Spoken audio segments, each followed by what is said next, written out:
So it happened to me. I went to introduce myself to the leader of the state where I was, in the cathedral where I was. He put his hand on my ear like this and said, "You look a lot like Tutiam. Are you like him?" He obviously didn't make this gesture, but he was looking at the other bishops only after I understood the way he was talking. But I wasn't. I was excited. I was happy. Now I'm going to be a pastor. How good. I went to live in a cathedral. I went to live with other young people in a housing which gives for almost 30, 40 young people in Belize, Estrelis. And there I started my life as a pastor's assistant, which at the time there was no IBUD, which even Edir Macedo speaks of, which is the Biblical Universal Institute, never existed. It is not a pastor's school. And this is an important thing, Daniel. If you allow me to put it here, it is a real danger.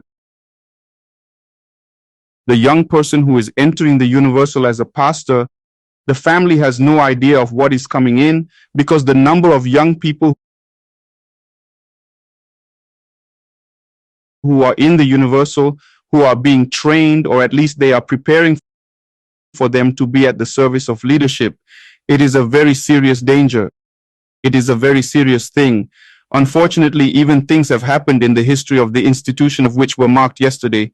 I was talking to Mrs. Mariam Terra, who is a friend of mine, our colleague, who is the mother of young Lucas Terra, who was brutally murdered at the age of 14. It was a nationally known case for more than 22 years that the accused are being, at least they are there. Now recently that the justice released their popular jury, the accused are being, but why? Young people in the institution, the young person is there excited and fell into a trap. And the young person who is entering to be a pastor, unfortunately, he believes that he will be a soul winner, a man who will take people to heaven. But in fact, no, he becomes an instrument of use of the institution. He has no more life of his own. And there is the question that we will enter later about the issue of family separation policy, that families, Daniel, I talk to people from all over the world. Recently, I have a friend of mine, a lady who sent me a message from Australia, and I asked a colleague of mine who lives in Brasilia to help me with the translation of the most fluent English. And she desperately told me that her son left the medical school in Australia because the university is also in Australia and wanted to be a pastor. He left everything. He left studies. He left his training. So sometimes the mother and the father think, no, my son is going to be a pastor and such. But in fact, he is entering a place where he will become something else if he does not quickly seek knowledge and awaken it, which is what happened to me. Look, Davy, this is very serious what you are talking about, man, because the person gives up studies, and as it happened to you,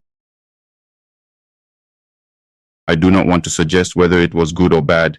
In a little while you will tell, because I do not know the details of your story, okay?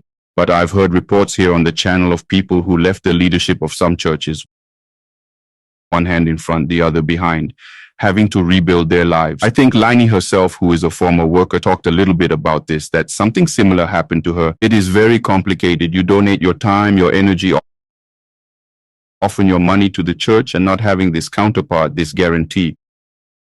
You give up your dream of a college, of a job out there, and then sometimes it is disappointing, this walk in the institution. Because there may be many mechanisms of abuse, of exploitation there. I'm not necessarily talking about the universal church. But we know that in various religious environments, there are various types of abuse, like Tatiana Badaro. She works very well on her Instagram.